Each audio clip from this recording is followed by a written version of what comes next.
അപ്പോൾ എല്ലാവർക്കും ഒരിക്കൽ കൂടി ഇൻസ്പയർ ടെക്നിക്കൽ PSC സ്വാഗതം. നമ്മുടെ ഇന്നത്തെ ഈ സെക്ഷനിൽ നമുക്ക് ഡിസ്കസ് ചെയ്യുന്ന ടോപ്പിക് എന്ന് പറയുന്നത് ട്രേഡ്സ്മാൻ സ്മിത്തിയിൽ പ്രധാനമായിട്ടും വളരെ ഇമ്പോർട്ടന്റ് ആയിട്ടുള്ള കുറച്ച് ഓപ്പറേഷൻസ് ആണ് അപ്സെറ്റിംഗ്, ഡ്രോയിങ്, അതുപോലെ തന്നെ ബെൻഡിങ് എന്ന് പറയുന്നത്. ഇതുമായി ബന്ധപ്പെട്ട ക്വസ്റ്റ്യൻസും അതുപോലെ തന്നെ നമ്മുടെ എല്ലാ കൺസെപ്റ്റും നമ്മളൊന്ന് റിവൈസ് ചെയ്യുകയും ചെയ്യും. ഫസ്റ്റ് നമുക്ക് ആദ്യമായി ഡിസ്കസ് ചെയ്യേണ്ട ക്വസ്റ്റ്യൻ എന്ന് പറയുന്നത്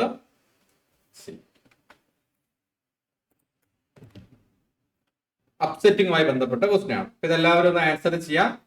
ആൻസർ ചെയ്യാത്തവരെല്ലാവരും ഒന്ന് ആൻസർ ചെയ്യാം. Question number 1. ഓക്കെ, ബി ആണ് അല്ലെ? കാരണം നമുക്ക് എല്ലാവർക്കും അറിയുന്ന ഒരു കാര്യമാണ് എന്താണ് അപ്സെറ്റിംഗ് എന്നുള്ളത്. അപ്സെറ്റിംഗ് എന്ന് പറഞ്ഞാൽ വളരെ സിമ്പിൾ ആയിട്ട് പറയുകയാണെങ്കിൽ എന്താണ്, ഏറ്റവും സിമ്പിൾ ആയിട്ട് പറയുകയാണെങ്കിൽ അതായത് ഒരു പർട്ടിക്കുലർ കമ്പൗണ്ടിന്റെ ലെങ്ത് ഡിക്രീസ് ചെയ്യുക അല്ലെങ്കിൽ ക്രോസ് സെക്ഷൻ ഇൻക്രീസ് ചെയ്യുക എന്നുള്ളതാണ്. ഓക്കെ, അപ്പൊ ഇതാണ് ഏറ്റവും സിമ്പിൾ ആയിട്ട് അപ്സെറ്റിംഗിന്റെ കുറച്ച് എക്സാമ്പിൾസ് ആയിട്ട് പറയുന്നത്. ഇവിടെ നമ്മൾ നോക്കിക്കഴിയുമ്പോൾ തന്നെ അറിയാം എന്താണ് അപ്സെറ്റിംഗ് എന്നുള്ളത്. അപ്പോൾ നമ്മൾ ആദ്യം തന്നെ ആ ഒരു കൺസെപ്റ്റ് കൃത്യമായി തന്നെ മനസ്സിലാക്കി വെക്കുക.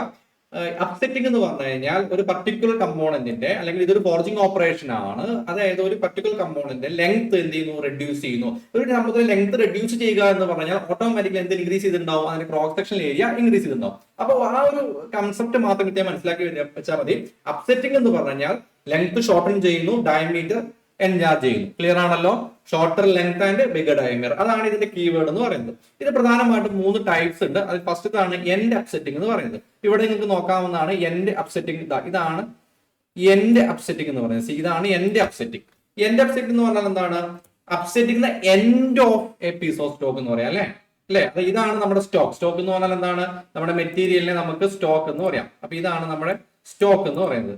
This is our stock. Okay, clear ആണല്ലോ? ഇതാണ് നമ്മുടെ സ്റ്റോക്ക് എന്ന് പറയുന്നത്. അപ്പൊ ഈ സ്റ്റോക്കിന്റെ എൻഡ് പോർഷൻ മാത്രം എൻലാർജ് ചെയ്യുകയാണെങ്കിൽ, അതിന്റെ ക്രോസ് സെക്ഷൻ ഏരിയ ഇൻക്രീസ് ചെയ്യുകയാണെങ്കിൽ നമുക്ക് അതിന് എന്ത് എന്ന് പറയാം, എൻഡ് അപ്സെറ്റിംഗ് എന്ന് പറയാം. End upsetting. ഓക്കെ, നെക്സ്റ്റ് ആണ് സെന്റർ അപ്സെറ്റിംഗ്. സെന്റർ അപ്സെറ്റിംഗ് എന്ന് പറയുന്നത് ഇതാണ് നമ്മുടെ സെന്റർ അപ്സെറ്റിംഗ് എന്ന് പറയുന്നത്. ഇവിടെ നമുക്ക് ഒരു സെന്റർ പോർഷൻ മാത്രം നമുക്ക് എൻലാർജ് ചെയ്യുകയാണെന്ന് വിചാരിക്കുക. സെന്റർ പോർഷൻ മാത്രം എൻലാർജ് ചെയ്യുകയാണെങ്കിൽ നമുക്ക് അതിന് എന്തെന്ന് പറയാം, എൻഡ് അപ്സെറ്റിംഗ് എന്ന് പറയാം. എൻഡ് അപ്സെറ്റിംഗ്, സെന്റർ പോർഷൻ മാത്രം ബൾജ് ചെയ്ത് വരുന്ന ഒരു മെത്തേഡ്. സെന്റർ പോർഷൻ മാത്രം ബൾജ് ചെയ്ത് വരികയാണെങ്കിൽ വി ക്യാൻ സേ ഇവിടെ മാത്രം എൻലാർജ് ചെയ്യുകയാണെങ്കിൽ അതിന് നമുക്ക് സെന്റർ അപ്സെറ്റിംഗ് എന്ന് പറയാം. ഇനി പൂർണ്ണമായിട്ടും, അതായത് ടോട്ടൽ എൻറ്റയർ വർക്ക് പീസിനെ ഒരുമിച്ച് നമ്മൾ ചെയ്യുന്നതിന് നമുക്കൊരു പേരുണ്ട്. ആർക്കെങ്കിലും പറയാമോ? റിവിഷൻ ക്ലാസ് കണ്ട ആൾക്കാർ ആരെങ്കിലും ഉണ്ടെങ്കിൽ ജസ്റ്റ് ഒന്ന് റിവൈസ് ചെയ്ത് പറയാം. എന്താണ് അതിന് പറയാ? എൻറ്റയർ പോർഷൻ ടോട്ടലി നമ്മൾ എൻലാർജ് ചെയ്യുകയാണെങ്കിൽ, ക്രോസ് സെക്ഷൻ എൻലാർജ് ചെയ്യുകയാണ്, നമ്മൾ ലെങ്ത് ഡിക്രീസ് ചെയ്യുകയാണെങ്കിൽ we can say it like jumping. Okay, jumping. അപ്പൊ 3 കീവേഡ്സ് നമ്മൾ ഓർത്തിരിക്കുക. The first one is end. Just note ചെയ്തോ. First one is end. The second one is centre. Third one is jumping. Okay, അപ്പൊ ഈ 3 കീവേഡുകൾ കൃത്യമായി തന്നെ മനസ്സിലാക്കി വെക്കുക. ക്ലിയർ? ഓക്കെ, അപ്പൊ എൻഡ് എന്ന് പറയുന്നത് only the end becomes thicker. Centre എന്ന് പറഞ്ഞാൽ മിഡിൽ ബൾജ് ആവുന്നു. ജമ്പിംഗ് എന്ന് പറഞ്ഞാൽ whole piece become shorter and thicker. Okay, അപ്പൊ എൻഡ് ചോദിക്കാം, സെന്റർ ചോദിക്കാം, ജമ്പിംഗ് ചോദിക്കാം. കൃത്യമായിട്ടുള്ള ക്വസ്റ്റ്യൻസ് കയറി വരുന്നതാണ് കേട്ടോ. ഓക്കെ, അപ്പൊ എനിവേ ഒന്നാമത്തെ ക്വസ്റ്റ്യൻ എല്ലാവരും തന്നെ കൃത്യമായി ആൻസർ ചെയ്തിട്ടുണ്ട്. രണ്ടാമത്തെ ക്വസ്റ്റ്യൻ പറയാം. Upsetting the end of a piece of stock is known as. Upsetting the end of piece of a stock is known as. End of piece of a stock is known as. കൃത്യമായി answer ചെയ്തേ, എല്ലാവരും കൃത്യമായി answer ചെയ്തേ. End of a piece എന്തായിരിക്കും answer വരിക? End upsetting അല്ലെ? End upsetting നമുക്ക് യാതൊരു സംശയമില്ല. അടുത്ത ക്വസ്റ്റ്യൻ നോക്കിക്കോ. Upsetting the central section is called. End upsetting, centre upsetting, jumping, bending. കാരണം ഇത് നമ്മൾ പറയുമ്പോൾ വളരെ സിമ്പിൾ ആയിട്ട് ക്വസ്റ്റ്യൻ ആയിട്ട് തോന്നും. But at time of examination, അതായത് എക്സാമിനേഷൻ ഹാളിന്റെ ഉള്ളിൽ നമ്മൾ കയറിയിരിക്കുന്ന സമയത്ത് നമുക്കൊരു സംശയം വരികയാണ്. അതായത് സെന്റർ മാത്രമല്ലേ ചോദിച്ചുള്ളൂ, ഇനി എത്ര സിമ്പിൾ ആയിട്ടൊരു ക്വസ്റ്റ്യൻ കയറി വരും, ഇനി അഥവാ ജമ്പിംഗ് എങ്ങാനാണോ, അങ്ങനത്തെ ഒരു സംശയത്തിലേക്ക് നമ്മൾ വന്നു കഴിഞ്ഞാൽ നമ്മുടെ കാര്യം കട്ടപ്പൊക്കെ ആയിപ്പോലെ. ഓക്കെ, അപ്പൊ അതാണ് അവിടുത്തെ ക്വസ്റ്റ്യന്റെ പ്രത്യേകത. എന്താണ്? സിമ്പിൾ ക്വസ്റ്റ്യൻ ആണ്. എന്താണ്? Centre upsetting. Next, full upsetting of a piece of stock is known as rolling, jumping, drawing out, drifting. ഏത് വരും? ഫുൾ അപ്സെറ്റിംഗിനെ പറയുന്ന പേര് എന്താണ്?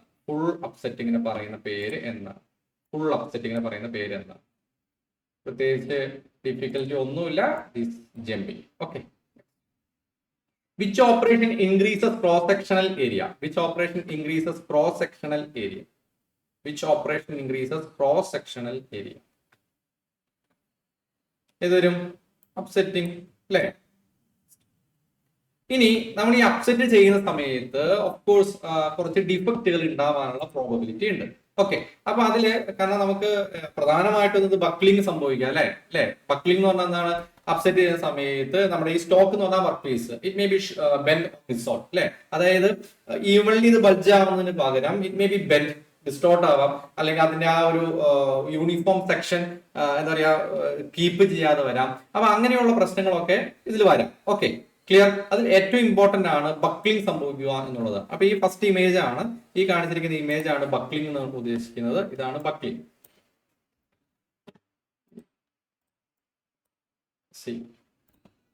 ഇതാണ് ബക്ലിംഗ് എന്ന് പറയുന്നത്.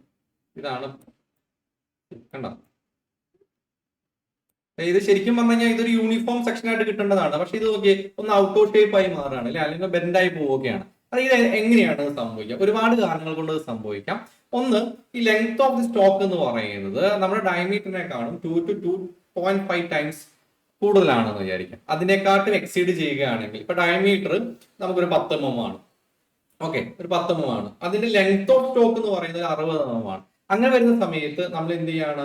ഇതിനെ അപ്സെറ്റ് ചെയ്യുന്ന സമയത്ത് ഇത് എന്തായാലും ഓട്ടോമാറ്റിക്കലി അങ്ങോട്ട് ഒരു ഡീവിയേറ്റ് ചെയ്യും. ഓക്കെ, അതുപോലെ നമ്മൾ ഈ സ്റ്റോക്ക് ഇങ്ങനെ പിടിച്ചിട്ട് നമ്മൾ അപ്സെറ്റ് ചെയ്യുന്ന സമയത്ത്, അപ്സെറ്റ് ചെയ്യാന്ന് പറഞ്ഞാൽ ഇത് ഈ നമ്മൾ ഷോർട്ടൻ ആക്കുന്നു അല്ലെ? ഈ ഷോർട്ടൻ ആക്കുന്ന സമയത്ത് ഈ സ്റ്റോക്കിനെ ഇടയ്ക്ക് റൊട്ടേറ്റ് ചെയ്ത് കൊടുക്കണം.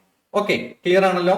അപ്പൊ ഈ suppose stock is not turn around its axis during upsetting എന്നുള്ള കണ്ടീഷൻ വന്നു കഴിഞ്ഞാൽ, അതായത് സ്റ്റോക്ക് എന്ന് പറയുന്നത് നിർബന്ധമായിട്ട് നമ്മൾ എന്ത് ചെയ്യണം? ടേൺ ചെയ്തുകൊണ്ടേ ഇരിക്കണം. നമ്മൾ അത് ചെയ്യുന്നില്ല എന്നുണ്ടെങ്കിൽ there is A chance of buckling. Clear ആണല്ലോ? ക്ലിയർ? പിന്നെ നമുക്ക് എന്ത് വരാം? അതായത് ചെരിഞ്ഞു പോകുന്നതിന് വേറെയും ഔട്ട് ഓഫ് സ്ക്വയർ ആവുന്നതിന് പിന്നെയും കാരണങ്ങളുണ്ട്. അപ്പൊ നമ്മൾ ഈ ഇതിന്റെ ഹാമറിംഗ് കൊടുക്കുന്ന സ്ഥലം എന്ന് പറയുന്നത് ഒരു എഡ്ജിലാണെന്ന് വിചാരിക്കുക, കറക്റ്റ് ആയിട്ട് സെന്ററിൽ കൊടുത്തില്ല. അങ്ങനെയും എന്ത് സംഭവിക്കാം? Stock become out of square. പിന്നെ നമുക്ക് എന്ത് വരാം? കൃത്യമായിട്ട് നമുക്ക് ഹീറ്റ് കൊടുത്തില്ലെങ്കിൽ ഈ പ്രശ്നം വരാം അല്ലെ? ഇൻസഫിഷ്യന്റ്ലി ഹീറ്റഡ് ആണെന്ന്. ഫോർജിംഗ് എന്ന് പറഞ്ഞാൽ ഹോട്ട് വർക്കിംഗ് ഓപ്പറേഷൻ ആണ്. ഈ suppose we are not giving the proper heating, then ഈ പറഞ്ഞ പ്രശ്നം വീണ്ടും വരാം. ഓക്കെ, ക്ലിയർ ആണല്ലോ? ഇപ്പൊ നമ്മളിങ്ങനെ ഒരു ചെറിയൊരു ബക്ലിംഗ് സംഭവിച്ചു എന്ന് വിചാരിക്കാം.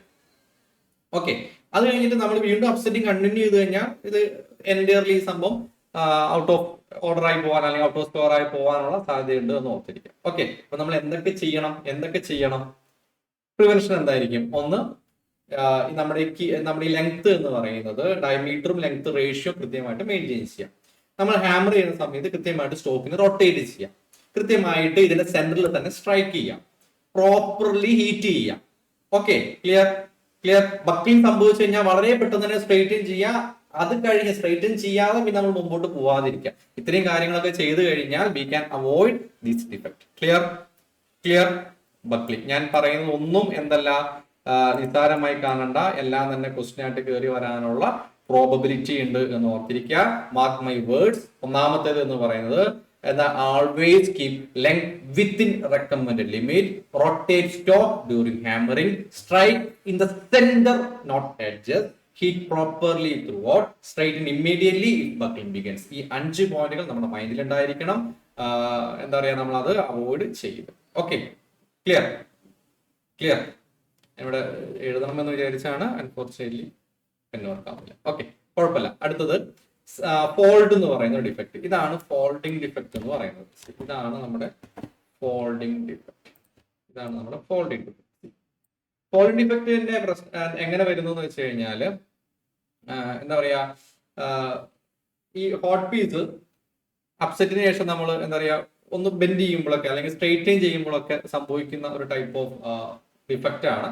അപ്പൊ നമ്മൾ ഈ എക്സസീവ് അപ്സെറ്റിങ്ങിന് ശേഷം നമ്മൾ അങ്ങനെ, അല്ലെങ്കിൽ അപ്സെറ്റിങ്ങിന്റെ സമയത്ത് നമ്മൾ എക്സസീവ് ബെൻഡിങ് ഒന്നും കൊടുക്കാതിരുന്നെങ്കിൽ ഈ പ്രശ്നം വരില്ല. അതുപോലെ തന്നെ നമ്മൾ വളരെ കെയർഫുൾ ആയിട്ട് നമ്മൾ സ്ട്രെയിറ്റൻ ചെയ്താലും ഈ പ്രശ്നം വരില്ല. ഓക്കെ, മൂന്നാമത്തെ പ്രശ്നമാണ് ഈ പറയുന്ന ബെൻഡിങ്ങിന്റെ ഇഷ്യൂ എന്ന് പറയുന്നത്, അല്ലെങ്കിൽ ഒരു ഇന്റേണൽ ക്രാക്ക് അല്ലെങ്കിൽ സർഫേസ് ക്രാക്ക് ഒക്കെ വരുന്നത്. ഇതിനുള്ള റീസൺ എന്ന് പറയുന്നത് കൃത്യമായിട്ട് ഫോർട്ടി ടെമ്പറേച്ചറിൽ എത്താതെ ചെയ്യുന്നതുകൊണ്ട് മാത്രമാണ് സാധാരണഗതിയിൽ ക്രാക്ക് വരുള്ളൂ. യൂണിഫോംലി കൃത്യമായി ഹീറ്റ് ചെയ്ത് കഴിഞ്ഞാൽ, അല്ലെങ്കിൽ ഈ ക്രോസ് സെക്ഷൻ എല്ലായിടത്തും ഒരേപോലെ ഹീറ്റ് എത്തിക്കഴിഞ്ഞാൽ ഇങ്ങനെ ഒരു പ്രശ്നം വരില്ല. ഓക്കെ, അപ്പൊ സർഫേസ് ക്രാക്ക് വരാം. സർഫേസ് ക്രാക്ക് എന്ന് പറഞ്ഞു കഴിഞ്ഞാൽ നമുക്കത് പുറമേ നിന്ന് കാണാൻ പറ്റും. ഇന്റേണൽ ക്രാക്ക് എന്ന് പറഞ്ഞു കഴിഞ്ഞാൽ ഇത് ഹിഡൻ ഡിഫക്ട്സ് ആണ് ഇൻസൈഡ് ദ മെറ്റൽ. ഓക്കെ, അത്രയേ ഉള്ളൂ അവിടെ സർഫേസ് ക്രാക്കും ഇന്റേണൽ ക്രാക്കിന്റെ വ്യത്യാസം എന്ന് പറയുന്നത്. റീസൺ എന്ന് പറയുന്നത് എന്താണ്? ഫോറിൻ ടെമ്പറേച്ചറിലേക്ക് ഇത് കൃത്യമായി ഹീറ്റ് ചെയ്തിട്ടില്ല എന്നുള്ളത് മാത്രമായിരിക്കും. ഓക്കെ, എനിവേ നമുക്ക് ക്വസ്റ്റ്യനിലേക്ക് പോവാം. Buckling occurs mainly when. Buckling occurs mainly when. എപ്പോഴാണ് ബക്ലിംഗ് സംഭവിക്കുക? എപ്പോഴാണ് ബക്ലിംഗ് സംഭവിക്കുക? ആൻസർ ചെയ്യാം. സ്റ്റോക്ക് എന്ന് പറഞ്ഞാൽ വർക്ക്, നമ്മുടെ വർക്ക് പീസിനെ സ്റ്റോക്ക് എന്ന് പറയാം. ഏതൊരു length is too long compare to diameter. Okay, next. Which defect appears as a bent but tilted stock? Fold, cracked, buckling, jumping. Which defect appears as bent or tilted stock? എന്തായിരിക്കും വരിക? It is known as buckling. Next one. Stock may be buckled if it is turned frequently, not turned during hammering, hammered slowly, filed before heating.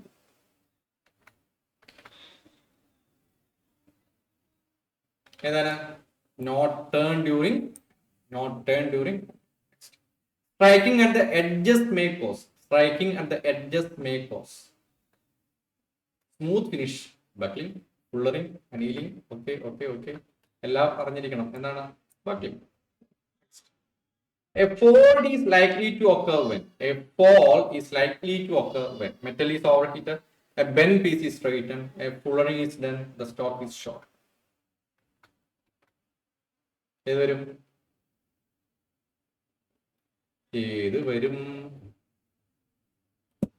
സാധാരണ രീതിയിൽ അതായത് ഒരു bend ബാറിനെ straightening ചെയ്യുമ്പോഴാണ് സാധാരണ രീതിയിൽ folding ഒക്കെ ചെയ്യുക. കെയർഫുൾ ആയിട്ട് ചെയ്ത് കഴിഞ്ഞാൽ പ്രശ്നം പറ്റും.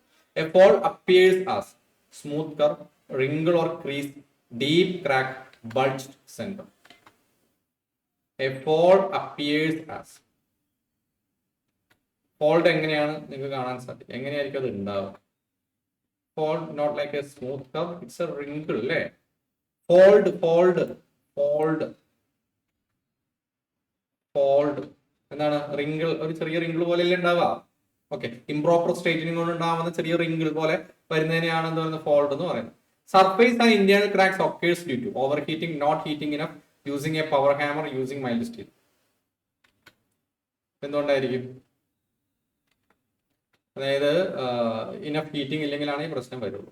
Internal cracks occurs due to excessive hammering, low forging temperature, over polishing, high carbon content. Internal crack occurs due to low forging temperature. If upsetting continues after buckling begins, the defect correct automatically, it reduces, it worsens, it turns into fault. അതായത് buckling തുടങ്ങിയിട്ട് നമ്മൾ വീണ്ടും ഇത് മുമ്പോട്ട് പോയിക്കൊണ്ടിരിക്കുകയാണ്. What will happen? എന്തായിരിക്കും സംഭവിക്കുക? Already buckling start ചെയ്തു. ഞാൻ ഓൾറെഡി പറഞ്ഞിട്ടുണ്ടായിരുന്നു. നോ, അങ്ങനെ ഒരു സംഭവം ഉണ്ടോ? അതായത് upsetting continuous after buckling begins എന്ന് പറയുന്നുള്ളൂ. അപ്പോൾ ആ ഡിഫക്റ്റ് എങ്ങനെയെങ്കിലും ഫോൾഡിലേക്ക് മാറുക. അതായത് നമ്മൾ അപ്സെറ്റിംഗ് ആണ് കണ്ടിന്യൂ ചെയ്യുന്നത്. അപ്സെറ്റിംഗ് എന്ന് പറഞ്ഞാൽ ആ ഹാമർ ബ്ലോ വീണ്ടും നമ്മൾ കൊടുത്തുകൊണ്ടിരിക്കുകയാണ്. We are not going through, എന്താ, നമ്മൾ എന്തിലേക്ക് പോകുന്നില്ല, നമ്മളത് സ്ട്രെയിറ്റും ചെയ്യുന്നില്ല. ബെൻഡിനെ സ്ട്രെയിറ്റ് ആക്കുമ്പോഴാണ് ഫോൾഡ് സംഭവിക്കുകയുള്ളൂ അല്ലേ? അപ്പൊ അതെന്താവും? കൂടുതൽ തീവ്രതയുള്ള ബക്ലിംഗിലേക്കല്ലേ പോവുള്ളൂ. Right, got the point. കാരണം ആ ഫോൾഡ് ഓട്ടോമാറ്റിക്കലി എന്ന് പറയുന്ന ആ പോയിന്റ് വളരെ കൺഫ്യൂസിംഗ് ആയിട്ടുള്ള വേർഡാണ്. ഒരിക്കലും ഫോൾഡിലേക്ക് പോകില്ല. Upsetting continuous after buckling begins എന്ന് പറഞ്ഞാൽ അത് ഡിഫക്ട് വേഴ്സൺ, ഡിഫക്ട് എന്താവും? വീണ്ടും തീവ്രമാവും അല്ലെ? അതൊരിക്കലും ഫോൾഡിലേക്ക് മാറാൻ പോകുന്നില്ല. അതിനെ സ്ട്രെയിറ്റൻ ചെയ്ത് കഴിഞ്ഞാൽ ഇറ്റ് വിൽ ബിക്കം ഫോൾഡ്, അല്ലെങ്കിൽ there is a possibility of fault. In upsetting, blow should be struck at edges, center, corners, random points. In upsetting, blow should be struck at edges, center, corners, random points. Should be in center. End upsetting is used to form handles, bolt heads, washers, rivet holes. ഇത് നമ്മുടെ text ബുക്കിൽ നേരിട്ട് പറയുന്നൊന്നുമില്ല, but there is a possibility of this question. അപ്പൊ എന്താണ് end upsetting എന്ന് അറിഞ്ഞാൽ മതി. End upsetting വെച്ചിട്ട് നമുക്ക് എന്തായിരിക്കും ഉണ്ടാക്കാൻ പറ്റുക ജസ്റ്റ് ചിന്തിച്ചു നോക്കുക. എന്തായിരിക്കും? ഹാൻഡിൽ ഉണ്ടാക്കാൻ പറ്റില്ല, ബോൾട്ട് ഹെഡ് അല്ലേ? ഓക്കെ, ജസ്റ്റ് ഓപ്ഷൻസ് വായിച്ച് ആൻസർ ചെയ്യാവുന്നതേ ഉള്ളൂ. Centre upsetting is suitable when only ends need thickening, middle needs bulging, a hole is required, the bar must be tapered. Centre upsetting എന്താ? ഒന്നുമില്ല, മിഡിൽ പൾജ് ചെയ്യണം എന്നുള്ളതാണ്. A defect that shows a visible split is fold, crack, buckle, jump. ഇത് ഒരു പ്രശ്നമുള്ള question ആണ്. Visible split എന്ന് പറയുന്നത് എയും വരാം, ബിയും വരാം, ഓക്കെ, ഫോൾഡും ക്രാക്കും വരാം. ബട്ട് മോസ്റ്റ് അപ്രോപ്രിയേറ്റ് ഈ പറയുന്നത് പോലെ ക്രാക്ക് ആയതുകൊണ്ട് നമ്മൾ അതിലേക്ക് പോകുന്നു. Okay. Jumping refers to bending, full upsetting, drawing out, twisting. Jumping refers to bending, full upsetting, drawing out or twisting. ഏതാണ് full upsetting? One way to prevent buckling is to strike harder, rotate the stock, pull frequently, use edge blows. One way to prevent buckling. One way to prevent buckling. Of course, rotate the stock will be the right answer. Buckling is likely when stock is short, stock is long and slender, stock is constant, stock is round. ഏതാണ്? അതായത് long slender സ്റ്റോക്കുകൾ വരുന്ന സമയത്താണ് buckling ഉണ്ടാകുക. Next വരുന്ന ഒരു operation ആണ് drawing out എന്ന് പറയുന്ന ഓപ്പറേഷൻ. Drawing out. ഓക്കെ.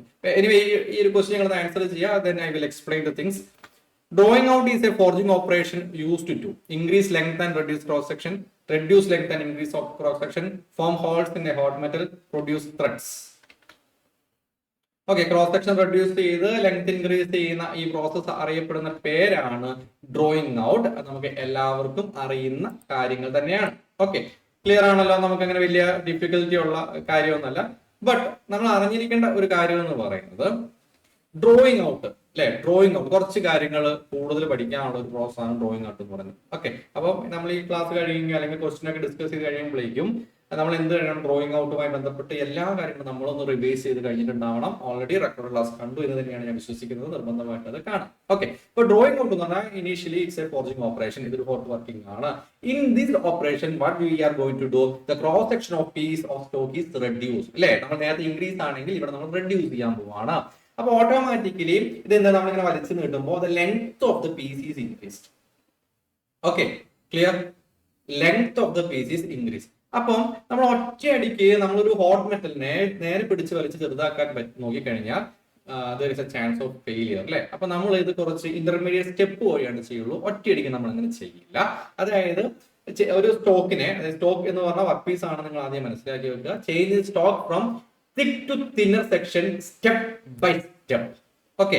അപ്പൊ എന്ത് ചെയ്യണം? നമ്മൾ ഒറ്റയടിക്ക്, അതായത് നമ്മൾ ടേണിങ് ചെയ്യാന്ന് തന്നെ വിചാരിക്കാം. സപ്പോസ് നമ്മളൊരു 35 mm ഡയമീറ്റർ ഉള്ള സാധനത്തിനെ ഒരു 20 mm ഡയമീറ്റർ ആക്കാന്ന് പറഞ്ഞു കഴിഞ്ഞാൽ നമ്മൾ എന്താണ് ടേൺ ചെയ്യുമ്പോൾ ഒറ്റയടിക്ക് ഒറ്റ ഫീഡ് കൊടുക്കില്ല. നമ്മളിങ്ങനെ സ്റ്റെപ്പ് ബൈ സ്റ്റെപ്പ് ആയിട്ട് ചെയ്യുള്ളൂ. ഓക്കെ. അതാണ് എഫക്റ്റീവ് വേ എന്ന് പറയുന്നത്. അപ്പൊ അതുപോലെ തന്നെ ഇവിടെ നമുക്ക് എന്തുണ്ട്? കുറച്ച് സ്റ്റെപ്പുകളുണ്ട്, കുറച്ച് ടൂൾസുകളുണ്ട്. ഓക്കെ. ക്ലിയർ? അപ്പൊ ആദ്യം ഫസ്റ്റ് സ്റ്റെപ്പ് എന്ന് പറഞ്ഞു കഴിഞ്ഞാൽ ഈ സ്റ്റോക്കിനെ സെറ്റ് ചെയ്യുക എന്നുള്ളതാണ്. Setting the stock. അതായത് ഫസ്റ്റ് സ്റ്റെപ്പ് എന്ന് പറയുന്നത് ഇതിനെ പൊസിഷൻ ചെയ്യുക, ഒരു ഫോർജിങ്ങിന് വേണ്ടി പ്രിപ്പയർ ചെയ്യുക എന്നുള്ളതാണ്. രണ്ടാമത്തെ ഓപ്പറേഷൻ എന്ന് പറയുന്നത് നെക്കിംഗ് എന്ന് പറയുന്ന ഓപ്പറേഷൻ ആണ്. ഓക്കെ. ഫസ്റ്റ് ഞാനിവിടെ ഫസ്റ്റ് ഒന്നുള്ളൂ. ഓക്കെ. രണ്ടാമത്തത് നെക്കിംഗ് എന്ന് പറയുന്ന ഓപ്പറേഷൻ ആണ്. Next is necking. ഓക്കെ. അതായത് ഇറ്റ്സ് എ പ്രിലിമിനറി ഓപ്പറേഷൻ എന്ന് വേണമെങ്കിൽ നമുക്ക് പറയാം. ക്ലിയർ? അതായത് ഈ സെക്ഷനെ ജസ്റ്റ് ഒന്ന് റെഡ്യൂസ് ചെയ്യുക എന്നുള്ളതാണ്. മൂന്നാമത് ഫുള്ളറിങ് ചെയ്യുക. ഓക്കെ. ക്ലിയർ? അതായത് ഇവിടെ എന്ന് പറയുന്നത് മെയിൻ വർക്കിംഗ് സ്റ്റെപ്പിനെ നമുക്ക് ഫുള്ളറിംഗ് എന്നാണ് പറയുന്നത്. അപ്പൊ ഇവിടെ ഫുള്ളർ എന്ന് പറയുന്ന വർക്ക് പീസ് നമ്മൾ യൂസ് ചെയ്യുന്നു. ഇതിനാണ് ക്രോസ് സെക്ഷൻ റെഡ്യൂസ് ചെയ്യാൻ വേണ്ടിയിട്ട്. ലാസ്റ്റ് നമുക്ക് ഫിനിഷിംഗ് ചെയ്യണം. അതായത് ഫൈനൽ ഷേപ്പിംഗിലേക്ക് നമ്മൾ അല്ലെങ്കിൽ ഒരു സ്മൂത്ത് ആൻഡ് സർഫേസിലേക്ക് നമ്മൾ ഇതിനെ എത്തിക്കുക എന്നുള്ളതാണ്. അപ്പോൾ ഓർത്തിരിക്കുക, setting, necking, fullering and finishing are the steps. Okay. Clear ആണല്ലോ? ഓക്കെ. എങ്കിൽ മാത്രമാണ് നമുക്ക് ഇങ്ങനെയുള്ള ഒരു വർക്ക് പീസിനെ നേരെ ഇങ്ങനെ ലെങ്ത് കൂട്ടി ചെയ്യാൻ പറ്റുള്ളൂ. അപ്പൊ എനിവേ ആ ഒരു 4 ഓപ്പറേഷൻസ് നിങ്ങൾ മനസ്സിലുണ്ടാവണം. ഒന്ന് setting the stock, 2 necking, 3 fullering, 4 finishing. Okay. Clear? അപ്പൊ ഇതിന് എന്തൊക്കെ ടൂൾസ് വേണം? ഒന്ന് ഫുള്ളർ വേണം, സ്ലെഡ്ജ് ഹാമർ വേണം. സ്ലെഡ്ജ് ഹാമറിന്റെ വെയിറ്റ് ആർക്കെങ്കിലും ഓർമ്മയുണ്ടെങ്കിൽ യു ക്യാൻ കമന്റ്. സ്ലെഡ്ജ് ഹാമറിന്റെ വെയിറ്റ് ആർക്കെങ്കിലും ഓർമ്മയുണ്ടെങ്കിൽ കമന്റ് ചെയ്യാവുന്നതാണ്. സ്ലെഡ്ജ് ഹാമറിന്റെ വെയിറ്റ് 3 to 9 കിലോഗ്രാം. ഹാൻഡ് ഹാമറിന്റെ വെയിറ്റ് എത്രയായിരുന്നു? ഹാൻഡ് ഹാമറിന്റെ വെയിറ്റ് എത്രയായിരുന്നു? ഹാൻഡ് ഹാമറിന്റെ weight 1 to 2 kilogram. Okay. Very good. Short handle ഏതിനുണ്ടാവുക? ഷോർട്ട് ഹാൻഡിൽ ഹാൻഡ് ഹാമറിനാണോ സ്ലെഡ്ജ് ഹാമറിനായിരിക്കും ഉണ്ടാവുക? Short handle hand hammer. Okay. അപ്പൊ ആ കാര്യങ്ങളൊക്കെ ഒന്ന് നമ്മൾ ഇപ്പം ഒരു കാര്യം പഠിക്കുമ്പോൾ മറ്റൊന്ന് നമ്മുടെ മനസ്സിലേക്ക് വരണം. ഇപ്പൊ ഫുള്ളർ എന്ന് പറയുന്നത് നമുക്ക് ഡ്രോയിങ് ഔട്ടിന് വേണ്ടി യൂസ് ചെയ്യുന്ന ഒരു പ്രധാനപ്പെട്ട ടൂളാണ്. സ്ലെഡ്ജ് ഹാമർ ആണ് നമ്മൾ ഇതിനെ ഷോക്ക് ചെയ്യാൻ അല്ലെങ്കിൽ ഫുള്ളറിങ് ചെയ്യാൻ വേണ്ടി യൂസ് ചെയ്യുന്നത്. കൃത്യമായി തന്നെ ഓർത്തിരിക്കുക. സാധാരണഗതിയിൽ ആൻവിലിന്റെ മുകളിൽ വെച്ചിട്ടാണ് എന്ത് ചെയ്യുള്ളൂ, ഈ പറയുന്ന പ്രോസസ്സ് ചെയ്യുള്ളൂ. അപ്പൊ ഈ നമുക്ക് ഈ ഫിഗറിൽ തന്നെ മനസ്സിലാക്കാം. ഈ സ്പ്രെഡർ എന്ന് പറയുന്ന ടൂൾ യൂസ് ചെയ്യും. അത് എന്ന് പറയുന്നത് എന്താ പറയുക, ലാസ്റ്റ് ഒരു ഈ സ്റ്റോക്കിന് ലോങ് ചെയ്യാൻ വേണ്ടി നമ്മൾ ലാസ്റ്റ് ചെയ്യുന്ന പ്രോസസ്സിനെയാണ് സ്പ്രെഡർ വെച്ച് ചെയ്യുന്നത്. Okay, clear. അപ്പൊ ഇനി ആ 4 സ്റ്റെപ്പുകളും ഈ കഴിഞ്ഞ കാര്യങ്ങൾ ഓർത്തിരിക്കുക. അതുപോലെ തന്നെ ഇമ്പോർട്ടന്റ് ആണ് ഡിഫക്ട്സ് ഇൻ ഫോർജിങ് എന്ന് പറയുന്ന സാധനം നമുക്ക് പഠിക്കാനുണ്ട്. അതിൽ ഓരോന്നോരോന്ന് നമ്മളിങ്ങനെ പഠിച്ച് വരികയാണ് ചെയ്യുക. ഓൾറെഡി അപ്സെറ്റിംഗ് ഡിഫക്ട്സ് പഠിച്ചു. അതുപോലെ വരുന്നതാണ് ഡ്രോയിങ് ഔട്ടിലെ ഡിഫക്ട്സ്. ഓക്കെ, അതിൽ ഒന്നാമത്തേതാണ് സാഗ്. ഓക്കെ, നേരത്തെ പഠിച്ചത് സാഗ് അല്ല അല്ലെ, നേരത്തെ പഠിച്ച വേറൊരു ഡിഫക്റ്റ്. അതിന്റെ പേരെന്തായിരുന്നു? നേരത്തെ പഠിച്ചതിന്റെ പേരെന്തായിരുന്നു? ഫോൾഡ് ആയിരുന്നു. ഇവിടെ സാഗ് ആയി. അപ്പൊ ഈ സാഗ് എന്ന് പറഞ്ഞു കഴിഞ്ഞാൽ ഈ ഫിഗർ നിങ്ങൾക്ക് കാണാൻ പറ്റും. സാഗ് എന്ന് പറഞ്ഞു കഴിഞ്ഞാൽ ഒരു എന്താ പറയാ, ഒരു ഡ്രോപ്സ് പോലെ ബെൻഡ് ആയിക്കൊണ്ടിരിക്കുക. അല്ലെങ്കിൽ ഡ്രോയിങ് ഔട്ടിന്റെ സമയത്ത് ഈ സ്റ്റോക്ക് സാഗ് ആവുക. ഈ സാഗിങ് എന്ന് പറഞ്ഞാൽ സാഗിങ്ങും ഫോഗിങ്ങും ഒക്കെ നമ്മൾ ഈ ബെൻഡിങ് മൊമെന്റും VMD AMD ഒക്കെ പഠിക്കുന്ന സമയത്ത് നമ്മൾ പഠിച്ചിട്ടുണ്ട്, SFD VMD പഠിക്കുന്ന സമയത്ത് അല്ലെ. അതുപോലെ തന്നെയാണ് സാഗ് എന്ന് പറഞ്ഞാൽ ഈ ഔട്ട് ഓഫ് ഷേപ്പ് ആയി മാറുക എന്നുള്ളതാണ്. പക്ഷെ അത് ഡ്രോയിങ് ഔട്ടിന്റെ സമയത്തായിരിക്കും ഉണ്ടാവുക. അപ്പൊ ഇത് എങ്ങനെയാണ് സംഭവിക്കുന്നത്, അല്ലെങ്കിൽ ഒരു സ്ഥലത്തേക്ക് മാത്രം ബെൻഡ് ആയി പോകുന്നത് എന്തുകൊണ്ടാണ്? ഓക്കെ, എന്തുകൊണ്ടായിരിക്കും? നേരത്തെ പോലെ തന്നെയുള്ള പ്രശ്നമാണ്, ബക്ലിംഗ് സംഭവിക്കുന്നതിന്റെ പോലെ തന്നെയുള്ള സംഭവമാണിതും. അതായത് നമ്മള് ഇത് കുറയ്ക്കാൻ വേണ്ടിയിട്ട് ഒരു സൈഡ് മാത്രമേ മറ്റൊരു ടേൺ ചെയ്യണമെങ്കിൽ ഇവിടെ നമ്മൾ അങ്ങോട്ടും ഇങ്ങോട്ടും മറിച്ചിടണം എന്നുള്ളതാണ്. ചപ്പാത്തി കൊടുത്താൽ ഇടയ്ക്കിടയ്ക്ക് അങ്ങോട്ടും ഇങ്ങോട്ടും മറിച്ചിട്ടില്ലെങ്കിൽ ഒരു സ്ഥലം മാത്രം ഡിഫക്റ്റ് ആയി പോകും. അപ്പൊ ഇവിടെ എന്താണ്, stock is hammered on one side only, then it will come, എന്താണ്, സ്റ്റാഗ് ആയി മാറും. അപ്പൊ എന്ത് സംഭവിക്കണം, നമ്മൾ ഒരു 2 to 3 ബ്ലോക്സ് കഴിഞ്ഞ് കഴിഞ്ഞാൽ നമ്മൾ എന്ത് ചെയ്യണം, നേരെ തിരിച്ചിടണം. തിരിച്ചിട്ടിട്ട് ഹാമർ ചെയ്യണം. അത് കഴിഞ്ഞിട്ട് വീണ്ടും തിരിച്ചിടണം. അപ്പൊ അങ്ങോട്ടും ഇങ്ങോട്ടും മാറി ചെയ്ത് കഴിഞ്ഞാൽ ഈ സാഗ് എന്ന് പറയുന്ന പ്രശ്നം ഉണ്ടാവില്ല. Okay, clear. അപ്പൊ എന്താണ് ഒരു കറക്റ്റ് പ്രാക്ടീസ് എന്ന് പറയുന്നത്? എന്താ, ഒരു uniform hammering on all sides. Okay, then we can prevent zag. അത്രയേ ഉള്ളൂ. വേറെ പ്രത്യേകിച്ച് ഒന്നും നമുക്ക് ഭീകരമായിട്ട് പഠിക്കാനുള്ള കാര്യങ്ങളൊന്നുമില്ല. സാഗ് എന്ന് പറഞ്ഞു കഴിഞ്ഞാൽ ഇതാണ് നമ്മുടെ സാഗ് എന്ന് പറയുന്നത്. കറക്റ്റ് ആയിട്ട് പോകേണ്ടതായിരുന്നു, പക്ഷെ ഒരു യൂണിഫോമിറ്റി ഇല്ലാണ്ട് അങ്ങോട്ടും ഇങ്ങോട്ടൊക്കെ പോകുന്നു. അതിന്റെ റീസൺ എന്ന് പറയുന്നത് എന്താ പറയാ, ടേൺ ചെയ്യാതെ കണ്ടിന്യൂസ് ഹാമറിംഗ് ചെയ്യുന്നതാണ്. അപ്പൊ എത്ര ഡിഗ്രി ടേൺ ചെയ്യണമെന്ന് പറഞ്ഞാൽ നേരെ തിരിച്ചിടുന്നതിന് നമുക്ക് എന്ത് പറയാം, 180 ഡിഗ്രി എന്ന് പറയാം. ഓക്കെ, അപ്പൊ during drawing out the work must be turn through 180 degree after every 2 to 3 blows. Clear? Okay, ഇനി നമുക്ക് എന്ത് പറയാം, this will ensure uniform hammering on all sides and it will prevent sag. ഓർത്തിരിക്കാലോ അല്ലേ? Okay, next labs.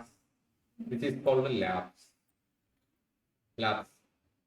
നോക്കുക, labs എന്ന് പറഞ്ഞു കഴിഞ്ഞാൽ വേറെ ഒന്നുമില്ല. നമ്മൾ സെറ്റ് ഹാമർ വെച്ചിട്ട് ചെയ്യുന്ന സമയത്ത് സെറ്റ് ഹാമർ ഇംപ്രോപ്പർലി പ്ലേസ് ആകുമ്പോൾ വരുന്ന ഒരു ഡിഫക്റ്റ് ആണെന്ന് മാത്രം ഓർത്തിരിക്കുക. ഒറ്റ റെമഡിയേ ഉള്ളൂ, സെറ്റ് ഹാമർ അറിയാവുന്ന നിലയിൽ കൊടുക്കുക. Okay, place set hammer correctly on the stock, then ഈ പ്രശ്നം നമുക്ക് ഒഴിവാക്കാൻ പറ്റും. ക്ലിയർ? കാരണം റോങ് പൊസിഷനിങ് കൊണ്ട് വരുന്നതാണ്, വേറെ പ്രത്യേകിച്ച് പ്രശ്നങ്ങളൊന്നുമില്ല. ഓക്കെ, ക്ലിയർ ആണല്ലോ? പിന്നെ വരുന്നതാണ് ആക്സിൽ ക്രാക്സ് ആൻഡ് ഫോൾസ് എന്ന് പറയുന്ന സംഭവം. ഫിഗർ ഞാനിത് ഇട്ടില്ല. ആക്സിൽ ക്രാക്ക് എന്ന് പറയുമ്പോൾ ഈ ഒരു രീതിയിൽ ആക്സിൽ ക്രാക്ക് ആക്സിലി വരുന്ന ക്രാക്ക് ആയിരിക്കും. ഓക്കെ, ഇങ്ങനത്തെ ഒരു ക്രാക്ക് വരികയെന്നിരിക്കും, അതിനാണ് ആക്സിൽ ക്രാക്ക് എന്ന് പറയുന്നത്. അപ്പൊ ആ ക്രാക്ക് എന്ന് പറഞ്ഞാൽ നിങ്ങൾ ഓർത്തിരുന്നോളൂ. അതിന്റെ പ്രധാനപ്പെട്ട പ്രശ്നം എന്ന് പറയുന്നത് എന്താണല്ല, ഒരു കൃത്യമായ ടെമ്പറേച്ചർ റീച്ച് ചെയ്യാത്തായിരിക്കും പ്രധാനപ്പെട്ട പ്രശ്നം എന്ന് പറയുന്നത്. പിന്നെ നമുക്ക് ഇന്റർമീഡിയറ്റ് സ്റ്റെപ്പ് കൊടുത്തില്ലെങ്കിൽ പ്രശ്നം വരാം. പിന്നെ അതുപോലെ ഹാമർ ബ്ലോസ് സ്ട്രിക്ക് ചെയ്യുന്ന ഹൈലി ഹീറ്റഡ് മെറ്റൽ ആകുമ്പോഴും ഈ ഒരു പ്രശ്നം വരാം. ഓക്കെ, അത് എക്സസീവ് ഹീറ്റിൽ നമ്മൾ ഈ പ്രശ്നം കൊടുത്താലൊക്കെ വരാം, ആക്സിൽ ക്രാക്ക് വരാം കേട്ടോ. ഓക്കെ, ഇപ്പൊ കറക്റ്റ് പ്രാക്ടീസ് എന്ന് പറയുന്നത് എന്താണ്, ഒറ്റ സ്റ്റേജിൽ നമ്മൾ എന്ത് ചെയ്യരുത്, സ്റ്റെപ്പ് ബൈ സ്റ്റെപ്പ് ആയിട്ട് തന്നെ നമ്മൾ ഈ പറയുന്ന ആ തിക്കർ ടു തിന്നറിലേക്ക് വരിക എന്നുള്ളതാണ്. ഓക്കെ, ഇന്റർമീഡിയറ്റ് സ്റ്റെപ്പ് കൃത്യമായിട്ട് ഫോളോ ചെയ്യുക. അതുപോലെ തന്നെ എക്സസീവ് ഹൈ ടെമ്പറേച്ചറിൽ ഹെവി ബ്ലോസ് കൊടുക്കാതിരിക്കുക. കൃത്യമായിട്ടൊരു നമുക്ക് ടെമ്പറേച്ചർ റേഞ്ച് വേണം, അതിൽ മാത്രം ചെയ്യാം. ഇന്റേണൽ ക്രാക്ക് ഉണ്ടാവാം, അതിന്റെ റീസൺ എന്ന് പറയുന്നത് എന്താണ്, ഫോർജിങ് അറ്റ് ലോ ടെമ്പറേച്ചറിലാണ് ഇന്റേണൽ ക്രാക്ക് ഉണ്ടാവുള്ളൂ. അപ്പൊ അതിന്റെ നമുക്ക് എങ്ങനെ അവോയ്ഡ് ചെയ്യാന്ന് പറഞ്ഞു കഴിഞ്ഞാൽ ടു ലോ ഫോർജിങ് ടെമ്പറേച്ചർ നമ്മൾ ചെയ്യരുത്. അപ്പൊ അത് ഓട്ടോമാറ്റിക്കലി എന്ത് സംഭവിക്കും, ഈ പറയുന്ന ക്രാക്കുകളൊക്കെ ഉണ്ടാവും. ഓക്കെ, അപ്പൊ കൃത്യമായി മനസ്സിലാക്കി വെക്കുക. ഓപ്പറേഷൻ നെയിം എന്ന് പറഞ്ഞാൽ ഡ്രോയിങ് ഔട്ട് ആണ്. അവിടെ എന്ന് പറയുന്നത് ഫോർജിങ് ഓപ്പറേഷൻ ആണ്. ക്രോസ് സെക്ഷൻ റെഡ്യൂസ് ചെയ്യാണ്, ലെങ്ത് ഇൻക്രീസ് ചെയ്യാണ്. ഇന്റർമീഡിയറ്റ് സ്റ്റെപ്പിൽ മാത്രമേ ചെയ്യാൻ പാടുള്ളൂ. Thick to thinner section with 4 steps. Okay, ഫുള്ളറും സ്ലഡ്ജ് ഹാമറും ആൻവിലും, അതാണ് നമ്മുടെ പ്രധാനപ്പെട്ട നമുക്ക് വേണ്ട സാധനങ്ങളൊക്കെ. പിന്നെ നമ്മൾ ലാസ്റ്റ് ഒരു എന്താ പറയുക സ്പ്രെഡർ വെച്ചിട്ട് നമുക്ക് ഡ്രോയിങ് ഔട്ട് ചെയ്യാമെന്ന് ഓർത്തിരിക്കുക. അതിന് ആൾട്ടർനേറ്റീവ് മെത്തേഡ് എന്ന രീതിയിൽ അല്ലെങ്കിൽ ഒരു ഫിനിഷ് ചെയ്യാനൊക്കെ നമുക്ക് എന്ത് ചെയ്യാൻ പറ്റും, സ്പ്രെഡർ യൂസ് ചെയ്യാൻ പറ്റും എന്ന് ഓർത്തിരിക്കാം. ഓക്കെ, അപ്പൊ ഏതൊക്കെയാണ് setting the stock, necking, fullering, finishing. Okay, അപ്പൊ സെറ്റിംഗ് എന്ന് പറഞ്ഞു കഴിഞ്ഞാൽ പ്രിപ്പറേഷൻ ആണെന്ന് ഓർത്തിരിക്കുക. നെക്കിംഗ് എന്ന് പറഞ്ഞു കഴിഞ്ഞാൽ local reduction before fullering. Fullering എന്ന് പറഞ്ഞു കഴിഞ്ഞാൽ main reduction of cross section. Finish എന്ന് പറഞ്ഞു കഴിഞ്ഞാൽ final shaping and surface improvement എന്ന രീതിയിൽ നമ്മൾ പഠിച്ചു വെച്ചാൽ മതി. ഓക്കെ, ആക്സിൽ ക്രാക്ക് എന്താണ്, ഹൈലി ഹീറ്റഡ് മെറ്റൽസിൽ ബ്ലോ ചെയ്യുമ്പോൾ ഉണ്ടാവുന്നു. Internal crack forging and low ടെമ്പറേച്ചറിൽ ഉണ്ടാവും. Okay, clear. ഇനി നമുക്ക് ഇതുമായി ബന്ധപ്പെട്ട ക്വസ്റ്റ്യൻസ് വർക്ക്ഔട്ട് ചെയ്ത് നോക്കാം. നോക്കുക, ഇതെല്ലാവരും ചെയ്തതാണ്. Which step is perform first during drawing out? Which step is perform first during drawing out? Answer ചെയ്യാം. Which step is perform first during drawing out? ഏതായിരിക്കും? സെറ്റിംഗ് ദ സ്റ്റോക്ക് അല്ലേ? Setting the stock, necking, fullering, finishing. Next, laps form mainly when metal is overheated, set hammer is placed incorrectly, using a large hammer metal is punched too early. Laps form mainly when set hammer is placed incorrectly. Sag occurs during drawing out when metal is hammered on both sides, the work is not turned 180 degree, metal is punched, heating temperature is too high. Sag occurs. Okay, the work is not turned 180. അങ്ങോട്ടും ഇങ്ങോട്ടും മാറ്റി ചെയ്തില്ലെങ്കിൽ ആ പ്രശ്നം. Internal cracks in drawing out occurs mainly due to working at low temperature, overheating, excess lubrication, hammering too lightly. അത് internal crack ആണെന്ന് ഓർത്തിരിക്കുക കേട്ടോ. ഇന്റേണൽ ക്രാക്ക് ആണ്. ഏതായിരിക്കും? Working at low temperature. Axial cracks and faults occurs if stock is reduced in small step, stock is reduced to small section in one step, stock is cooled before hammering, hammer blows are too light. ഏതായിരിക്കും more appropriate answer? Small സെക്ഷനിലേക്ക് 1 step ചെയ്യുമ്പോഴായിരിക്കും പറയുന്ന പ്രശ്നം പ്രധാനമായിട്ടും വരും. To prevent sag, the work should be hammered continuously without turning, turn 180 degree every few blows, dipped in water, bend before hammering. To prevent sag, നമ്മൾ എന്ത് ചെയ്യണം? ഏതാണ്? turn 180 degree every few blows. 2 to 3 നമ്മൾ ചെയ്യണം എന്നാണ് പറയുന്നത്. Necking is done in drawing out to increase the cross section, prepare localized reduction, form hooks, produce square ends. Necking is done in drawing out to prepare localized reduction. Okay. Next നമുക്ക് പഠിക്കാനുള്ളതാണ് bending എന്ന് പറയുന്ന സംഭവം. Bending.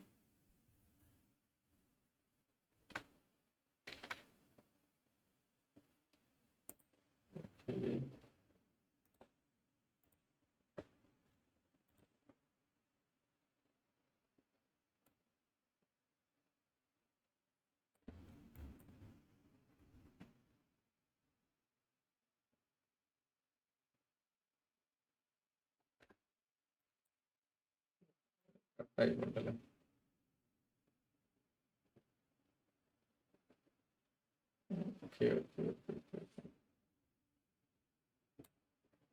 ആണല്ലോ bending.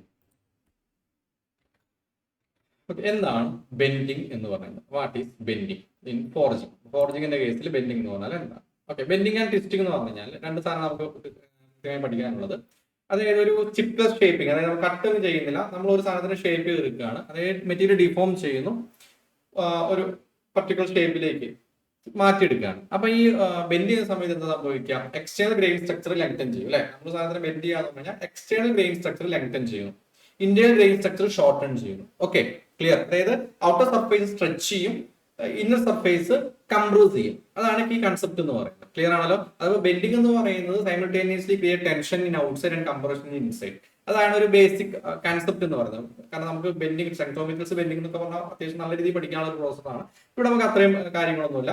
അപ്പോൾ ഇവിടെ എന്താണ് bending to A curve, അതാണ് നമുക്ക് ഏറ്റവും സിമ്പിൾ ആയിട്ട് പറഞ്ഞത്. എന്താണ് ഒരു ബാർ, ഇതിന് നമ്മൾ സ്റ്റോക്ക് ബാർ എന്ന് പറയും. ഈ ബാറിനെ ഒരു സ്മൂത്ത് ആർക്കിലേക്ക് നമ്മൾ മാറ്റിയെടുക്കുകയാണെങ്കിൽ ബെൻഡിങ് എന്ന് പറയാം.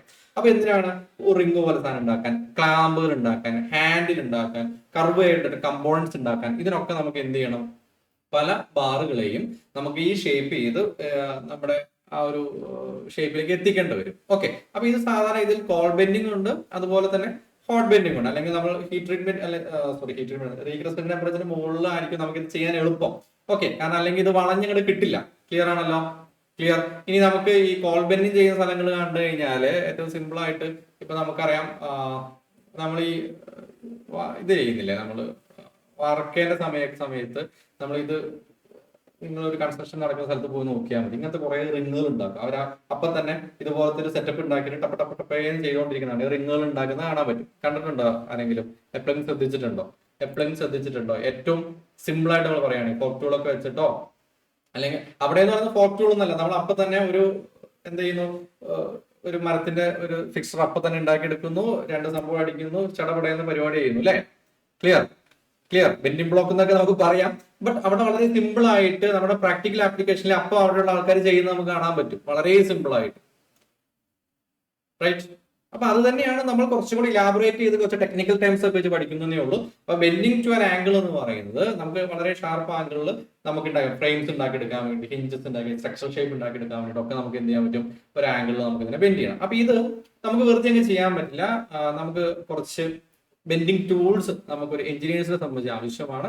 അതിൽ പ്രധാനമായിട്ട് ഒന്നാണ് വൈസ് അല്ലെങ്കിൽ ആനുവൽ എഡ്ജ് യൂസ് ചെയ്യാന്നുള്ളത്. ഓക്കെ, അപ്പൊ വൈസ് യൂസ് ചെയ്യാന്ന് പറഞ്ഞാൽ ഒരു കോമൺ വേ എന്ന് നമുക്ക് പറയാം അല്ലെ. അതായത് നമ്മൾ ഈ മെറ്റലിനെ നമ്മുടെ വൈസിലേക്ക് ഇൻസേർട്ട് ചെയ്യുന്നു, അല്ലെങ്കിൽ ഒരു ആൻവിലിന്റെ എഡ്ജിൽ ഇത് ചെയ്യുന്നു, അത് കഴിഞ്ഞിട്ട് ഹാമർ വെച്ചിട്ട് അപ്ലൈ ചെയ്തിട്ട് നമുക്ക് ഒരു സംഭവത്തിനെ ബെൻഡ് ചെയ്യുന്നതിന് നമുക്ക് ഏറ്റവും സിംപ്ലസ്റ്റ് മെത്തേഡ് എന്ന് പറയാം. Okay, clear. അപ്പൊ ഇതെന്ന് പറയുന്നത് ഒരു ചെറിയ ബെൻഡുകൾക്ക് അല്ലെങ്കിൽ റൈറ്റ് ആംഗിൾ ബെൻഡുകൾക്ക് കുറച്ചും കൂടെ ഗുഡ് കൺട്രോൾ കിട്ടുന്ന ഒരു പരിപാടിയാണ്. ഇനി രണ്ടാമത്താണ് ബെൻഡിങ് ബ്ലോക്കുകൾ എന്ന് പറയുന്നത്, ബെൻഡിങ് ബ്ലോക്ക് വിത്ത് പെക്സ് എന്ന് പറയുന്നത്. അല്ലെങ്കിൽ ഞാനിപ്പോ നേരത്തെ പറഞ്ഞ കാര്യമൊക്കെ ഇതിലാണ് നമ്മൾ ഏറ്റവും ഈസി എന്ന് പറയുന്നത്. ഓക്കെ, അപ്പൊ പെക്സ് എന്ന് പറഞ്ഞു കഴിഞ്ഞാൽ നമ്മൾ ഇൻസേർട്ട് ചെയ്യുന്ന ഈ ഇവിടെ കണ്ട ഈ ഫിഗറിൽ ഇത് കണ്ട, ഇതിനെയാണ് നമ്മൾ പെഗ് എന്നുകൊണ്ട് ഉദ്ദേശിക്കുന്നത്. ഓക്കെ, നമ്മുടെ മറ്റേ പെഗല്ല, ഈ പെഗ് ഒക്കെ കണ്ട, ഈ പെഗ്സ്, ഇതിനെയാണ് പെക്സ് ഇൻസേർട്ട് ചെയ്യാന്ന് പറയുന്നത്. Okay, clear. പെഗുകൾ ഇൻസേർട്ട് ചെയ്യുന്നു, പെക്സ് ഇൻസേർട്ട് ചെയ്യുന്നു. ഈ പെക്സ് ഇൻസേർഷന്റെ ഉദ്ദേശം എന്ന് പറയുന്നത് നമുക്ക് എന്താ പറയാ, ഒരേപോലത്തെ വർക്ക് വീണ്ടും ചെയ്തുകൊണ്ടിരിക്കുകയാണെന്ന് വിചാരിക്കാം. Okay, clear. അതായത് ഒരു ഒന്നാമത് ആക്യുറേറ്റ് കർവ് നമുക്ക് അവിടെ കിട്ടുമെന്നുള്ളതാണ്. മാത്രമല്ല മാസ് പ്രൊഡക്ഷനിൽ അല്ലെങ്കിൽ കണ്ടിന്യൂസ് ആയിട്ട് ഒരേപോലത്തെ പ്രൊഡക്റ്റ് നമ്മൾ ചെയ്തുകൊണ്ടേയിരിക്കുകയാണെങ്കിൽ നമുക്ക് ഇതുപോലത്തെ ഫിക്സർ പോലെ സെറ്റപ്പ് നമുക്ക് ചെയ്തെടുക്കാൻ പറ്റും. ഓക്കെ, പെക്സ് നമ്മൾ ഈ ഹോൾസ് ഇൻസേർട്ട് ചെയ്യുന്നു.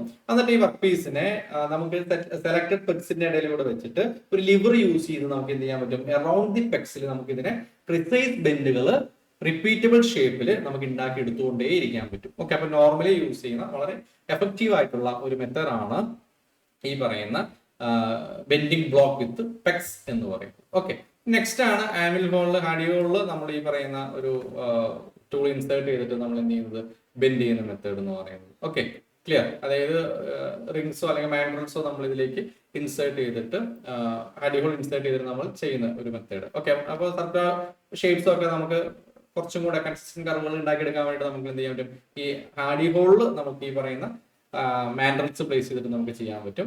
പിന്നെ ആൻവിലിന്റെ ബീക്കിൽ നമുക്ക് ചെയ്യാൻ പറ്റും, ഈ ഒരു ഏരിയയിൽ നമുക്ക് ചെയ്യാൻ പറ്റും. ഓക്കെ, അവിടെയും നമുക്ക് ചെയ്യാം, വർക്ക് പീസിനെ കർവ് ചെയ്തെടുക്കാൻ വേണ്ടിയിട്ട്. Okay, clear. പിന്നെ അത് ഈ ഹുക്കുകൾ ഉണ്ടാക്കാൻ, ഐ ബ്ലോക്ക് പോലത്തെ സാധനം, അങ്ങനെയുള്ള ഓർണമെന്റൽ ബെൻഡുകൾക്കൊക്കെ നമുക്ക് ഈ നമ്മുടെ ആൻവിലിന്റെ ബെൻഡിൽ വെച്ചിട്ട് നമുക്ക് ചെയ്യാൻ എളുപ്പമാണ്. പിന്നെയാണ് ബെൻഡിങ് ലിങ്ക്സ് എന്ന് പറയുന്നത്. ഇതാണ് ബെൻഡിങ് ലിങ്കുകൾ. ഇത് വളരെ ഇമ്പോർട്ടന്റ് ആയിട്ടുള്ള സാധനമാണ്. ഇതിൽ നമുക്കൊരു കീവേഡ് ഓർത്തിരിക്കുക. അതായത് ഒരു സ്മോൾ റേഡിയസ് ബെൻഡുകൾ ഉണ്ടാക്കിയെടുക്കുക എന്നുള്ളതാണ്. ഓക്കെ, കാരണം ഇതൊരു ടോപ്പ് ഫുള്ളർ യൂസ് ചെയ്തിട്ടാണ് ചെയ്യുന്നത് അല്ലെ. അതുകൊണ്ട് സ്മോൾ റേഡിയസ് ബെൻഡുകൾ ഉണ്ടാക്കിയെടുക്കാൻ ബെസ്റ്റ് എന്ന് പറയുന്നത് ബെൻഡിങ് ലിങ്ക്സ് ആണ്. ഈ പൈപ്പിന്റെ ക്ലിപ്പ്, ചെറിയ ഹുക്കുകൾ, ചെറിയ ഫിറ്റിംഗ്സ് ഒക്കെ ഉണ്ടാക്കിയെടുക്കാൻ വേണ്ടിയിട്ട് ബെൻഡിങ് ലിങ്ക്സ് യൂസ് ചെയ്യാൻ പറ്റും. ഓക്കെ, ക്ലിയർ ആണല്ലോ? ക്ലിയർ. കാരണം ഇതൊരു ഫുള്ളർ വെച്ചിട്ടാണ് നമ്മൾ ചെയ്യാന്ന് മാത്രം. ഓക്കെ, ഫോർക്ക് ടൂൾസ് യൂസ് ചെയ്യാം.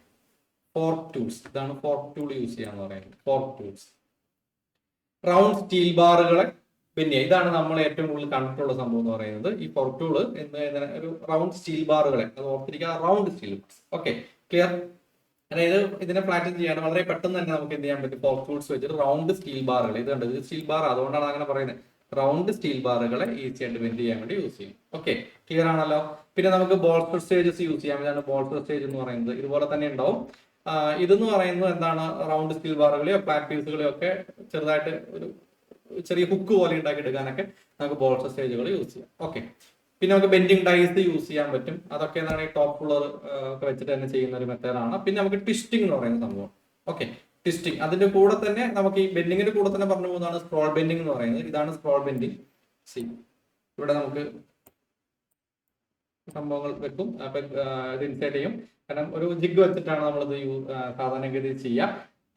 ഓക്കെ, ഒരു കൂടുതലായിട്ട് നമ്മൾ പറയുന്നത് സ്ക്രോൾ ബെൻഡിങ് എന്തിനു വേണ്ടി യൂസ് ചെയ്യുന്നു പറഞ്ഞു കഴിഞ്ഞാൽ ഒരു സർക്കുലർ സ്പൈറൽ ഷേപ്പ് ഉണ്ടാക്കിയെടുക്കാൻ വേണ്ടി നമ്മൾ യൂസ് ചെയ്യുന്നു. അല്ലെങ്കിൽ മോസ്റ്റ്ലി ഡെക്കറേറ്റീവ് പർപ്പസുകൾക്ക് ഏത് ബെൻഡ് യൂസ് ചെയ്യുന്നു, അല്ലെങ്കിൽ അങ്ങനെ ക്വസ്റ്റ്യൻ ആണ് സ്ക്രോൾ ബെൻഡിങ്ങിനെ കുറിച്ച് ചോദിക്കാറുള്ളത്. ഗേറ്റുകളിൽ, ഗ്രില്ലുകളിൽ, ഓർണമെന്റൽ വർക്കുകളിലൊക്കെ ആയിട്ടാണ് സ്ക്രോൾ ബെൻഡിങ് കൂടുതലായിട്ട് ക്വസ്റ്റ്യൻ ആയിട്ട് കയറി വരാറുള്ളത് എന്ന് ഓർത്തിരിക്കും. ഓക്കെ, ക്ലിയർ ക്ലിയർ ആണല്ലോ.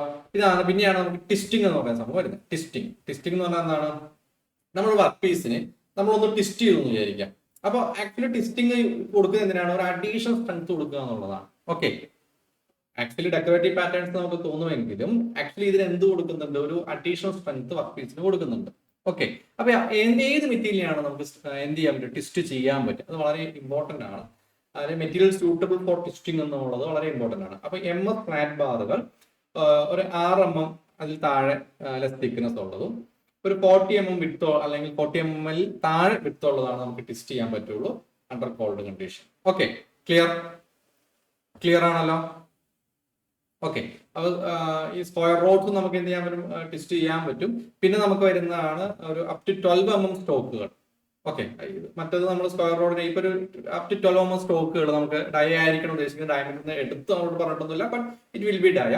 അപ് ടു 12 mm സ്റ്റോക്കുകളെ നമുക്ക് ട്വിസ്റ്റ് ചെയ്യാൻ പറ്റും വിത്തൗട്ട് ഹീറ്റ്. അപ്പോൾ ഓർത്തിരിക്കുക, 10 mm ഡയമണ്ടിന്റെ മുകളിലോട്ട് നമ്മൾ നിർബന്ധമായിട്ടും എന്ത് ചെയ്തിട്ടുണ്ടാവണം, ഹീറ്റ് ട്രീറ്റ് അല്ലെങ്കിൽ ഹീറ്റ് ചെയ്തിട്ടുണ്ടാവണം. അവിടെ നമ്മൾ കളറും കൂടെ ഓർത്തിരിക്കാനുണ്ട്. എപ്പോഴാണ് നമ്മൾ ട്വിസ്റ്റ് ചെയ്യാൻ പറ്റുന്ന ഒരു condition. Okay, dull red colour. Okay, ഓർത്തിരിക്കുക, dull red colour, dull red colour. Clear ആണല്ലോ. ഡൾ റെഡ് കളർ അത് നമ്മുടെ മനസ്സിലുണ്ടാവണം. Dull red colour. ഓക്കെ, എന്തിനു വേണ്ടിയിട്ടാണ് അത് ചെയ്യുന്നത്, അല്ലെങ്കിൽ ക്രാക്ക് വരും ഉറപ്പായിട്ടും അല്ലെ. ലാർജർ സൈസ് ചെയ്യുമ്പോൾ മറ്റൊരു must be heated to dull red colour, otherwise എന്ത് സംഭവിക്കും, ക്രാക്കിംഗ് സംഭവിക്കും എന്ന് ഓർത്തിരിക്കാം. 12 താഴെയാണെങ്കിൽ നമുക്ക് എന്ത് ചെയ്യാം, ഹീറ്റിംഗ് ഒന്നും ഇല്ലാണ്ട് തന്നെ ട്വിസ്റ്റ് ചെയ്യാൻ വേണ്ടി ശ്രമിക്കാം. ഓക്കെ, ക്ലിയർ ആണല്ലോ. അപ്പൊ എന്തൊക്കെ പഠിച്ചു, ട്വിസ്റ്റിംഗ് എന്താണെന്ന് ഓർത്തിരിക്കുക. സ്ക്രോൾ ബെൻഡിങ് എന്ന് പറയുന്നത് സ്പൈറൽ ഷേപ്പ് ഉണ്ടാക്കിയെടുക്കാൻ വേണ്ടി യൂസ് ചെയ്യുന്നു. അത് ഡെക്കറേറ്റീവ് പർപ്പസിനാണ് യൂസ് ചെയ്യുന്നത്. പിന്നെ നമുക്ക് ഡിഫക്റ്റുകൾ ഓട്ടോമാറ്റിക്കലി ഉണ്ടാവാം. പ്രോപ്പർ ഹീറ്റ് ചെയ്ത് കഴിഞ്ഞാൽ പരമാവധി ഹീറ്റ് ബെൻഡിങ് ഡിസ്റ്റോർഷൻസ് ഒന്നും ഇല്ലാതെ നമുക്ക് പ്രിവെന്റ് ചെയ്യാൻ പറ്റും. Okay, clear. നെക്സ്റ്റ് കുറച്ച് ക്വസ്റ്റ്യൻസ് ആണ്. The beak of the anvil is used for. The beak of the anvil is used for cutting, carving metal, twisting, punching. Beak of the anvil is used for. Beak of the anvil is used for. Okay. Carving of metal. Okay. കാരണം beak എന്ന് പറഞ്ഞാൽ ഈ ഒരു രീതിയിൽ ഉണ്ടാവും അല്ലേ. Bending links are used for large curves, small radius bends, heating, flattening. Bending links, large curve, small radius bends, heating, flattening. ഓർത്ത് തന്നെ ആൻസർ ചെയ്യണം. അതാണ് സ്മോൾ റേഡിയസ് ബെൻഡ് അല്ലെ. A fork tool bends plates, round steel bars, channels, square plates. Fork tool എന്തിനാണ് bend ചെയ്യുക, ഏതാണ് round steel ബാറുകൾ. Up to 12 mm stock can be twisted only at hot condition without heating with the dies with the fork tool. ഏതാണ് B തന്നെയാണ് അല്ലെ. Larger metal for twisting must be heated to bright red, cherry red, dull red, yellow. Larger metal for twisting must be heated to bright red, cherry red, dull red or yellow color. ഏതാണ് dull red color ആണല്ലോ. Scroll bending forms hexagons, spirals, squares, straight bars. Scroll bending. ഇത് വരും scroll bending. Scroll bending എന്തിനു വേണ്ടി use ചെയ്യും? Option B spiral ഉണ്ടാക്കാൻ വേണ്ടി use ചെയ്യും. Scroll bending devices are used for cutting, decorative works, welding, punch. Scroll bending devices are used for.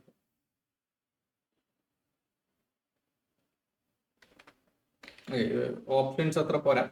Then decorative work can use. Testing is done to remove bursts, change the alignment, increase strength, reduce width, pull the testing. Simple question. Okay, testing എന്ന് പറയുന്നത് നമ്മുടെ ബാറിനെ strengthen ചെയ്യാനും അതിന്റെ direction adjust ചെയ്യാനും വേണ്ടി use ചെയ്യും. Okay, അപ്പോൾ നമുക്ക് 40 ക്വസ്റ്റ്യൻസ് നമ്മൾ വർക്ക്ഔട്ട് ചെയ്തു. കുറച്ച് ക്വസ്റ്റ്യൻ നമ്മൾ നമ്പർ ഇടാൻ വിട്ടുപോയതായിരുന്നു.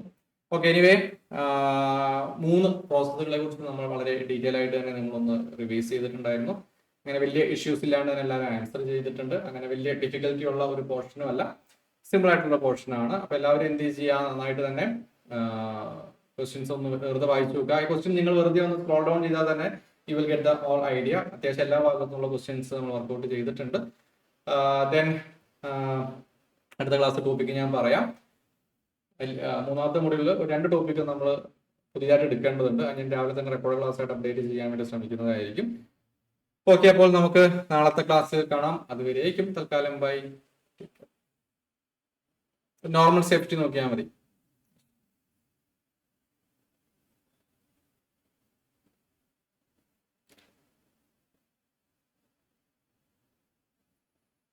നമ്മൾ ക്ലാസ്സിൽ പറഞ്ഞത് തന്നെ നോക്കിപ്പോയാൽ മതി കേട്ടോ, സ്വിച്ച് ബ്ലോക്ക്. അതുപോലെ തന്നെ മറ്റേ ഇതിനും ആ ഒരു പ്രശ്നം വന്നിട്ടുണ്ടായിരുന്നു. ഞാൻ കഴിഞ്ഞ ക്ലാസ്സിൽ പറഞ്ഞില്ലേ, കാസ്റ്റ് അയണും കാസ്റ്റ് സ്റ്റീലും. കാസ്റ്റ് അയണും കാസ്റ്റ് ആൻവിലിന്റെ മെറ്റീരിയൽ MS കാണിക്കുന്നുണ്ട്. പക്ഷെ cast steel is the most appropriate. Cast steel ഇല്ലെങ്കിൽ മാത്രം you can go with MS. Okay okay fine. Ashwin,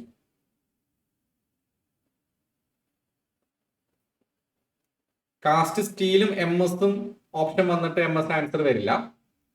cast steel ഇല്ലാതെ കാസ്റ്റ് അയണും MS-ഉം ആണെങ്കിൽ MS-ലേക്ക് പോയിക്കോളുക. കാരണം കാസ്റ്റ് അയൺ നമ്മൾ എന്തായാലും ആൻവിൽ മെറ്റീരിയൽ ആയിട്ട് യൂസ് ചെയ്യില്ല. കാരണം അവിടെ ഹാമർ ബ്ലോ വരുന്ന ഏരിയയാണ്. ഓക്കെ, ഒരു കംപ്രസീവ് സ്ട്രെങ്ത് മാത്രം വിസ്റ്റാൻഡ് ചെയ്യുന്ന ഏരിയ ആണെങ്കിൽ അത് ഓക്കെയാണ്. അവരുടെ സമയം ഉണ്ടെങ്കിൽ മാത്രമേ ചെയ്യുള്ളൂ. കാരണം നമുക്ക് പരമാവധി ക്വസ്റ്റ്യൻ അല്ലാണ്ട് വർക്ക്ഔട്ട് ചെയ്ത് ഞാൻ PDF തരാമെന്നാണ് വിശ്വസിക്കുന്നത് കേട്ടോ. ലാസ്റ്റ് നോക്കാം.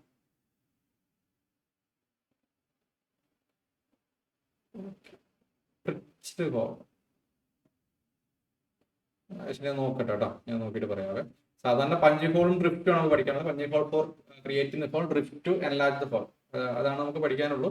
ഈ പിച്ച്ഡ് ഹോൾ എന്ന് പറയുന്നത് ഞാൻ നോക്കിയിട്ട് പറയാം. കേട്ടിട്ടില്ല, ഞാൻ ജസ്റ്റ് ഒന്ന് നോക്കട്ടെ. ഞാൻ എന്താ സംഭവം നോക്കിയിട്ട് ഞാൻ പറയാം കേട്ടോ. ഫിഗറിലല്ലേ, എന്തെങ്കിലും വേറെ എന്തെങ്കിലും ഉണ്ടോ നോക്കാം. കാരണം പിച്ച്ഡ് ഹോൾ എന്ന് പറഞ്ഞിട്ട് ഞാൻ അങ്ങനെ കേട്ടില്ല. ചില പഞ്ച് ഹോള് ടൈപ്പ് ചെയ്തിട്ട് അങ്ങനെ മീൻസ് മാറിയതാണോ എന്ന് നമുക്ക് അറിയില്ലല്ലോ. ഗൂഗിൾ സെർച്ചിൽ അങ്ങനെ വല്ലതും കണ്ടിരുന്നു അശ്വിൻ? മീൻസ് ഞാൻ അതിന് ക്ലാസ്സിന്റെ കൂടെ തന്നെ ഇടുന്നുണ്ട് കേട്ടോ. ഓക്കെ, ക്ലാസ്സിന്റെ കൂടെ തന്നെ ഞാൻ ഇത് അപ്ഡേറ്റ് ചെയ്യുന്നുണ്ട്.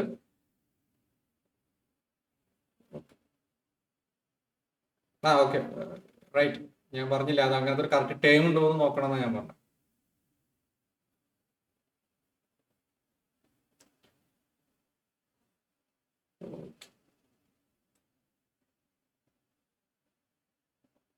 എങ്ങനെ ഞാൻ എന്താ ക്ലാസ് വല്ല വൈൻഡപ്പ് ചെയ്യുന്നു.